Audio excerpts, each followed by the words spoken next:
Bagaimana saya diam Pak dengan cara-cara itu? Saya ingat dulu waktu awal-awal tuh, saya ceramah di daerah Jawa Tengah sana Pak. Barang baru datang, langsung jemput, langsung menuju lokasi, panas udara gitu. Saya ceramah jarang-jarang minum, seperti sekarang aja kan saya, udah berapa lama nih ya. Ceramah saya kan gak minum-minum. Oh, gue cain lagi, barin lagi.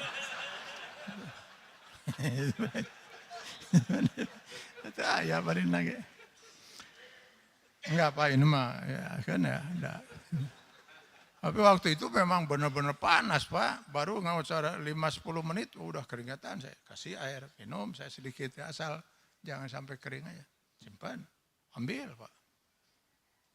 Lihat saya udah baru lagi.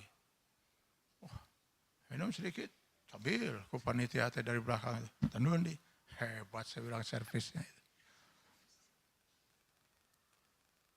Belakangan saya tahu rupanya itu dikumpulkan Pak. Bukan soal servis-servis teh. Dikumpulkan itu Pak. Untuk dibagi-bagi pada panitia setik ewang berkah dari kiai.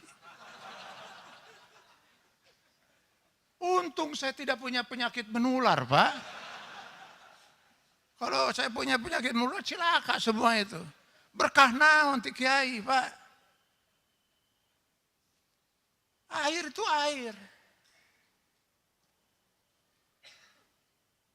Batu itu ya batu. Lihat Sayyidina Umar radhiyallahu an yang pernah dibina langsung keislamannya oleh Rasulullah SAW yang sudah dijamin oleh Allah salah seorang di antara sahabat Rasul ahli surga. Bagaimana sikap beliau ketika sedang tawaf saat akan mencium Hajar Aswad? Berdiri beliau dengan gagahnya di depan Hajar Aswad. Lalu ditunjuknya Hajar Aswad itu. Maklumlah dulu ya sepi ya, gak seperti sekarang tawaf, wah boro-boro bisa gitu. Ditunjuklah Hajar Aswad itu sambil beliau kemudian mengatakan, hei Hajar Aswad, andai kata saya tidak melihat dengan mata saya sendiri bagaimana Rasulullah ketika sedang tawaf itu menciummu, wallahi demi Allah, saya tidak akan pernah mau menciummu. Kenapa? Kamu hanyalah sebuah batu. Sampai kiamat kamu tetap batu. Dicarikan heula itu Hajar Aswad. Karena saya pernah melihat Rasulullah SAW menciummu. Sok, enak saya dicium. Kenapa Sayyidina Umar sampai melakukan itu? Menjaga akidahnya Pak. Sekali dia berharap mencium Hajar Aswad itu dapat berkah. Ya dapat berkah dari Allah karena melakukan sunnah. Tapi kalau dapat berkah dari Hajar Aswad, musyrik Pak. Hajar Aswad itu kenapa harus dicium? Karena dianjurkan Allah, dicontohkan Rasul, sunnah. Kalau bukan karena dicontohkan Rasul, ngapain seharusnya mencium Hajar Aswad? Emangnya Hajar Aswad itu apa? Batu hitam. Kan banyak Hajar Aswad di Bandung. Hajar itu batu aswad, hidung, kan loba batu hidung. Bedanya Hajar Aswad ini dengan Hajar Aswad yang di sana apa? Sarua batu Pak. Oh lain, Hajar Aswad yang di Mekah itu adalah batu yang diturunkan oleh Allah dari sorga. Mau dari sorga, mau dari mana? Batu Pak. Batu yang lebih rendah dari kita.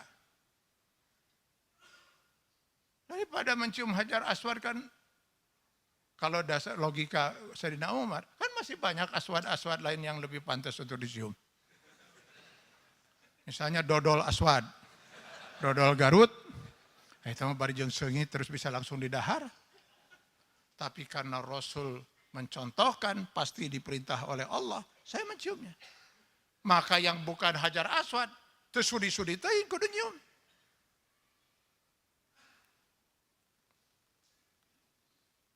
Ini gara-gara saya suka ini Pak, ke batu. Ini saya sampai jam berapa Pak? Jam 11. Aduh, ya Allah, teng-tengan itu. 5 menit lagi lah. Gara-gara saya suka, ini dari kecil Pak, saya dari SD Pak. Senang batu itu. Dulu gitu sering Pak, kalau ke daerah-daerah sana itu. Setelah saya ceramah, ayah nu iseng nanya, Pak itu batu naon? Batu. Maksud saya khasiatnya Pak. Oh khasiatnya loba cuk gitu.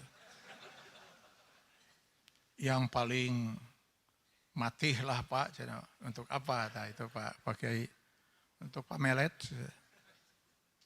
untuk apa membuat terpikatnya hati wanita lah kalau itu.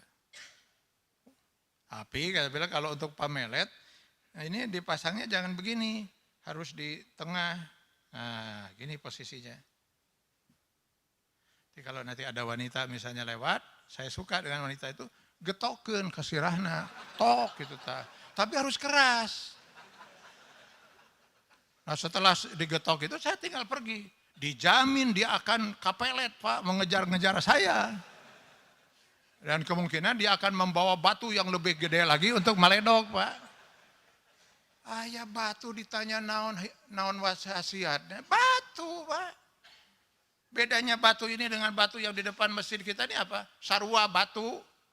Terus kunaon ieu make dipakai? Peda we rada alus ketinggalina Pak. Ya enggak ada lagi batu Pak. Ini bibit-bibit kemusyrikan ini ada saya di kita itu percaya keris pusaka. Kenapa keris pusaka? Sampai nanti setahun sekali dicuci, airnya diambil berkahnya dipakai nginum. Bayangkeun eta setahun sekali di mandian kotorna kaos kumaha Pak. Iya katanya itu keris pusaka. Apanya pusaka itu? Dulu banyak orang pernah menyaksikan keris itu melayang sendiri itu. Oh. Saya insya Allah, ini saya pinjam Pak. Insya Allah, ya menu saya meren. Mempunyai saya ini Pak. Saya insya Allah Pak, bisa membuat HP ini HP pusaka, kalau itu alasannya Pak. Itu kenapa disebut keris pusaka? Melayang-layang sendiri. Saya mampu membuat HP ini menjadi HP pusaka. Caranya gimana? Gampang Pak. Saya tinggal panggil jin. Insya Allah dalam hitungan setengah menit jin akan hadir Pak. Bukan hanya saya yang bisa Pak, Bapak juga bisa kalau saya mau ajari Pak. Insya Allah setengah menit datang. Dalam hitungan setengah menit datang itu si jin itu. Begitu datang, si jin kelihatan nggak Pak? Tidak. Dia makhluk gaib. Dia hanya akan kelihatan kalau dia berwujud makhluk dunia, makhluk bumi, manusia atau binatang. Kalau dia dalam wujud aslinya nggak kelihatan, dia makhluk gaib. Setengah menit saya panggil datang, lalu saya suruh dia. Dalam wujud asli dia, jin, coba kamu bawa ini HP keliling masjid ini 3 kali. Nah, diambil Pak. Keliling masjid ini 3 kali. Apa yang Bapak saksikan? HP ini melayang. Ya kan? Kalau itu tadi keris, ini HP sekarang melayang-layang sarangannya. Gitu.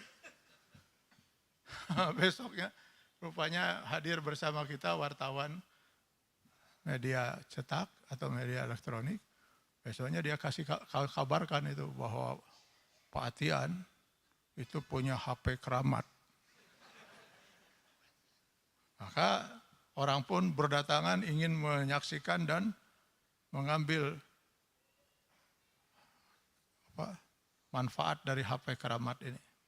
Nah, supaya semua yang datang ke rumah saya itu bisa memperoleh ininya keramatnya. Maka HP ini saya masukkan ke dalam drum berisi air. Akhirnya saya bagi seorang seetik ewang. Sok arinum yuyu keramat. Terjadi kemusyrikan. Saya menang duit pada saya nggak minta uang, cuman naro aja, nggak usah bayar, cuman naro di dia itu. Nutup merah di polototan. Sanggup saya melakukan ini? Sanggup Pak. Kapan? Sekarang pun bisa. Sekarang saya bisa untuk menghadirkan jinnya. Insya Allah saya bisa, sanggup sekarang itu. Yang saya nggak sanggup itu menyuruh si jin itu untuk membawa HP ini kukurlingan. Kenapa? Pasti dia akan bertanya kepada saya, Wani Piro. Dia minta bayaran, Pak. Saya nggak usah ditipu lah dari segini oleh jin. Saya pengalaman berhubungan dengan jin, manggil-manggil jin dari umur 18 tahun, Pak. Memang sudah begitu mungkin jalan hidup saya, sehingga saya bisa menyampaikan ini. Hati-hati, Pak. Urusan yang begini nih, sesat itu tipis sekali untuk disesatkan oleh iblis itu. Dia akan minta, Pak. Jauh-jauh saya dipanggil, sekarang datang mau disuruh ini. Emangnya saya siapa kenyang kamu? Budak kamu kan bukan. Maka dia mau disuruh, imbalannya apa? Saya harus kafir, harus musyrik, Pak. Maka dia akan memberi syarat, potong ayam ini, potong ada sembahkan untuk ini, sebut ini, baca ini, ke Mbah Jamrong, Mbah Naon, dan sebagainya. Harus musyrik, Pak. Baru dia akan ikuti.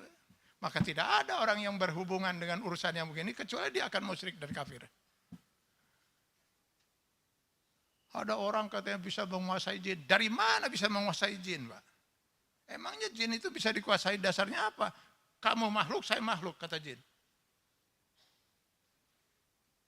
Sama dengan manusia, Pak. Mau disuruh kalau dikasih upah. Ada imbalan, Pak. Maka tidak ada orang yang masuk dalam dunia ini kecuali akan sesat. Kata Al-Baqarah 101. Hati-hati. Tidak ada yang terlibat dalam dunia sihir dan sebagainya kecuali akan kafir. Sudah, Pak, ini 8 lebih 10, Pak. Marilah kita berbuat sesuatu, Pak. Ini mumpung kita di bulan Ramadan, azamkan dalam diri kita. Mari kita berdakwah, Pak. Untuk tawasau bil haq. Karena itu akan menjadi syarat untuk keselamatan kita di mata Allah Subhanahu wa taala. Ya, sekecil apapun, semampu apapun yang bisa kita lakukan. Ya, ingatkan mereka, orang-orang yang sedang hanyut dalam kemusyrikan itu. Persoalan mereka mau mengikuti atau tidak, apa yang kita sarankan, yang kita ingatkan, itu urusan mereka dengan Allah. Paling tidak kita sudah bebas di hadapan Allah. Allah kami sudah mengingatkan dan menyampaikan. Sehingga mereka tidak punya lagi hak untuk menyalahkan kita di yaumil hisab nanti. Semoga Allah selalu membimbing kita di jalan yang diridhoinya. Terima kasih. Aku qouli hadza, astaghfirullah li wa lakum. Assalamualaikum warahmatullahi wabarakatuh.